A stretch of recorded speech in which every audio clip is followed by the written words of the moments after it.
We are looking at 4 piles of different coin here. Join me as we explore on how to expand your coin collection the easy way. So let's get to it.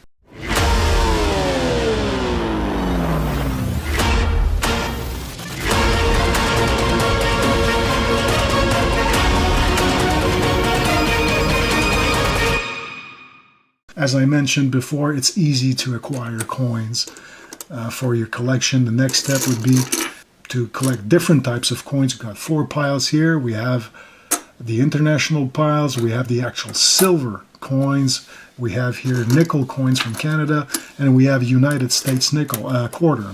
Here, right here. It's easy to collect these coins from international because from around the world because people travel, and when they travel, they usually bring coinage from that said country, or if they traveled in the past for in case. This is La Semeuse. It's a nice coin, nice addition to your collection, and they will gladly give them to you if you say that you collect coin, that you're into the hobby of collecting coins. And even though they're cheap, it's always a nice addition to your collection to have international coins. And they are very cheap. You can even find them at thrift stores or flea markets and garage sales and stuff like that for cheap in bulk. They will sell it like 10 bucks. You'll have 100 of them. And see this one, it's old and it's collectible. It's a nice little coin. There you go, George V. And here we have another coin. This one would be the Caribbean. See? So coins from around the world are always a nice addition to your collection. No doubt about it. So ask family members, go to thrift store, or even your local coin store will sell them in bulk. Like, I don't know, 5 for 50 cents or 10 for $1. Stuff like that. See, we have another one here. If I'm not mistaken, this one is from Mexico. That's right. See how beautiful it is? Beautiful design. And one thing I wanted to tell you before we continue, if you collect coin and you're serious about it and you have silver and gold coin, don't mention that you have silver and gold coin in your possession, in your home, because this is the best way to get robbed. I know people who did. If you go on YouTube, on other videos, people did get robbed before, just because they told a close friend or a family member. Now, this close friend or family member slipped, and they had no bad intention about it at all. It's because it's human nature. Sometimes we just slip, and they will have a get-together, for instance. They'll have a few drinks. They'll talk about silver and gold, how well they performed this year, and they had a few drinks, and your close friend or family member will slip. And like I said, they have no bad intention, but they will slip and say, oh, I know this guy who actually have gold and silver coins, and they're going to start talking about it. And unfortunately, it will attract the wrong people. It's the best way to get robbed. It's to talk about your gold and silver coins. So keep quiet about it. The approach is you're collecting coin for fun. You're collecting. You're just a coin collector. Never mention silver and gold. Just coin. You love coin, and there's a lot of reason to like the hobby. It's relaxing. It's fun. Nickel dollars from Canada, like this one. This is Jacques Cartier. See how beautiful it is? And you can get them for $1 for $1, or sometimes at your local coin shop, they're going to sell $1 for $1.50 or $1 for $1.25, so they're relatively really cheap. And you have a nice young portrait of, the second portrait of Queen Elizabeth right here, 1984. So it's a great addition to your collection, and you can get them for cheap. And this is another one. This is a Confederation one of the Constitution, 1982. So once again, a beautiful design. As you can see here, a great addition to your collection, and it's cheap. Now we have on the other side, we have our group of American quarters. You can complete the 50 state quarter program. Now this one is Wisconsin, just for an example. It's a beautiful little coin.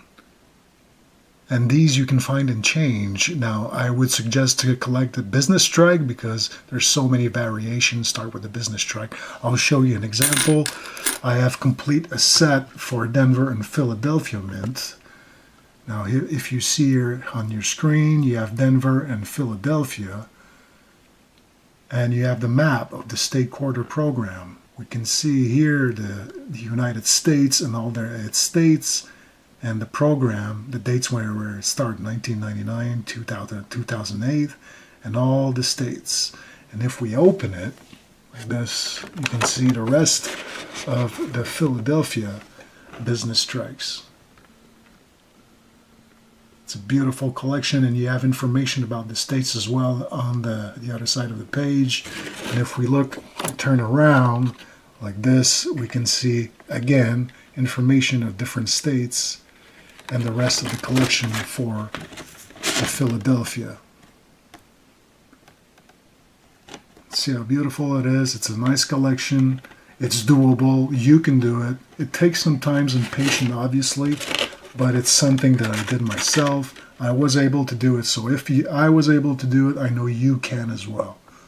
And you can learn a lot about the United States. Now, if you want to go deeper into the hobby, you start buying silver coins as well. And these silver dollars goes for relatively cheap now. You can find them in Canadian dollars ranging for 18 to 25 bucks, depending on the condition of the coin, and of course the regular dates like the Voyageur right here, 1966, and you have here 1965, and you also have older quarters. You can acquire one of those for, I don't know, $4, and they're all made out of silver. And you can find them in different groups for cheap, especially on Facebook. They have lots of groups with reputable sellers, and the premium is at the minimum for Canadian coinage, silver coinage, because of its 80% silver content. Now, for each Canadian dollars, it's 60% of pure silver of an ounce. 60% of an ounce of pure silver for each Canadian dollars. It doesn't matter if it's $1 or 4 Canadian quarters. They weigh approximately the same and they have the same silver content. So it doesn't matter. This is 60% of an ounce. This is 60% of an ounce. You're following me? So, yeah.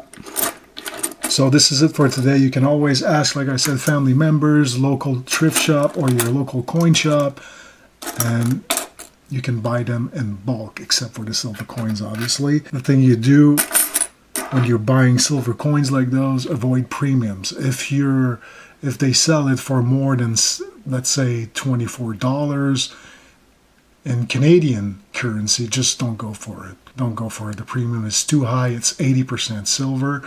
Now, if it was a Morgan dollar or a Peace dollar, it would be a different story.